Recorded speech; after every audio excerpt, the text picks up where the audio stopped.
बार अर्जुन और भगवान श्री कृष्ण जा रहे थे, तभी एक भिखारी आया और भिखारी ने कहा अर्जुन कुछ दे दो, कुछ दे दो। अर्जुन ने कहा ये सोना लेके जा। अर्जुन ने भिखारी को सोना दिया। रास्ते में चोरों ने सोना लूट लिया। भिखारी भिखारी का भिखारी।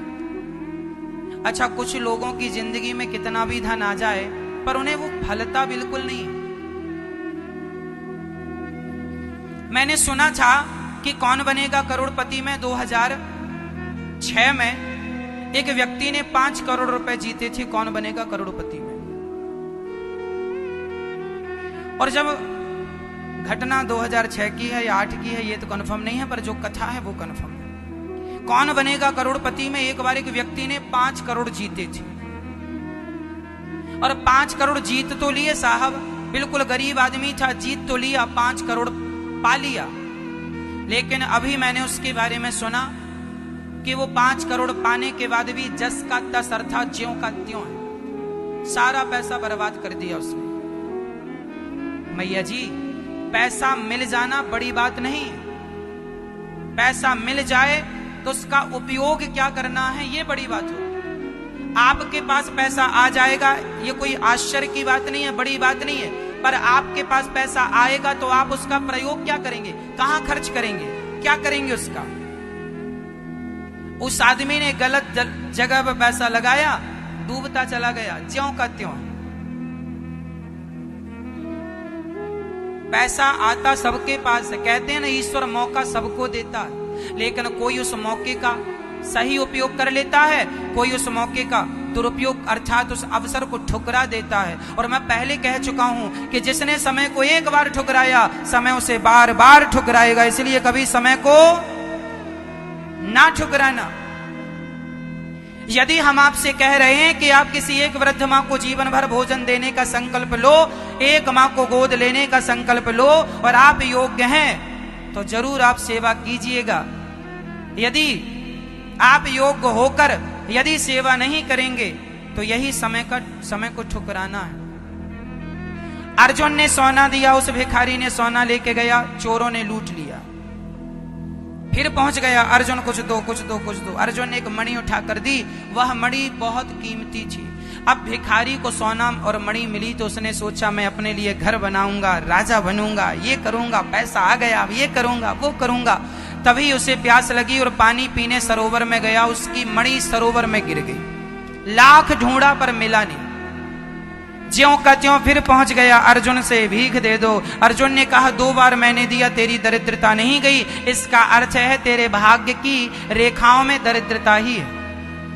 भगवान कृष्ण मुस्कुराए और भगवान ने कहा कि अर्जुन देख, इसके भाग्य में दरिद्रता बिल्कुल नहीं। तो अर्जुन ने कहा प्रभु मैंने 2 बार इसे ढेर सारा धन देकर ट्राई कर लिया, इसके भाग्य में दरिद्रता ना होती तो पैसा टिक जाता इसके पास। आप लोग सोचते होंगे कई लोगों की ये प्रॉब्लम है, महाराज जी पैसा आता है पर टिकता नहीं। जानते हो क्यों नहीं टिकता? सुन लो ये कथा, पैसा टिकेगा। अर्जुन ने कहा इसके भाग्य में दरिद्रता है, भगवान ने कहा इसके भाग्य में कोई दरिद्रता नहीं। कैसे पता लगे कि दरिद्रता नहीं? भगवान ने उसे 2 पैसे दे दिए भिखारी को। भिखारी ने कहा अभी सोना मिला, मणि मिला, मणि मिली, ये 2 पैसे में तो रोटी भी नहीं आएगी। तभी उस सरोवर में, जिस सरोवर में उसकी मणि गिरी, उसी सरोवर में एक मछुआरा मछली पकड़ रहा था। उसके जाल में एक मछली फंसी, तड़प रही थी। इस भिखारी को दया आई और तड़पती हुई मछली को इसने कहा भाई साहब इसे छोड़ दो, हम इसके 2 पैसे तुम्हें देते हैं क्योंकि हमारे जेब में 2 पैसे हैं। भगवान कृष्ण ने जो 2 पैसे दिए थे उसने इस पैसे का खर्च कहां किया? मछली की रक्षा के लिए। और जब मछली पकड़ने वाले मछुआरे ने सोचा एक मछली के 2 पैसे ठीक हैं, उसने मछली दे दी, इस भिखारी के कमंडल में डाली। जैसे कमंडल में आई मछुआरा चला गया, इस मछली के गले में उसकी वही मणि फंसी थी। कमंडल में आई तो मणि कमंडल में गिर गई गले से निकल के।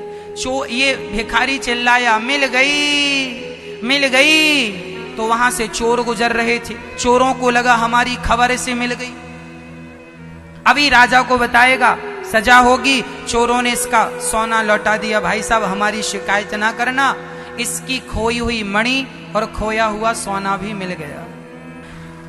अर्जुन ने देखा कि महाराज उसका तो खोया हुआ सारा धन मिल गया, क्यों? तब भगवान कृष्ण ने उत्तर दिया, अर्जुन जब इसे आपने सोना और मणि दी तो इसने अपने बारे में सोचा कि मैं बंगला बनाऊंगा, मैं यूं ऐशो आराम की जिंदगी जीऊंगा। और जब मैंने उसे 2 पैसे दिए तो उसने अपने बारे में नहीं, उस मछली के बारे में सोचा जो तड़प रही थी। भगवान ने कहा, अर्जुन जो दूसरों के बारे में सोचता है और दूसरों के लिए अपना धन खर्च करता है उसको मैं धनवान बना दिया करता हूं, खोया हुआ धन वापस कर देता हूं।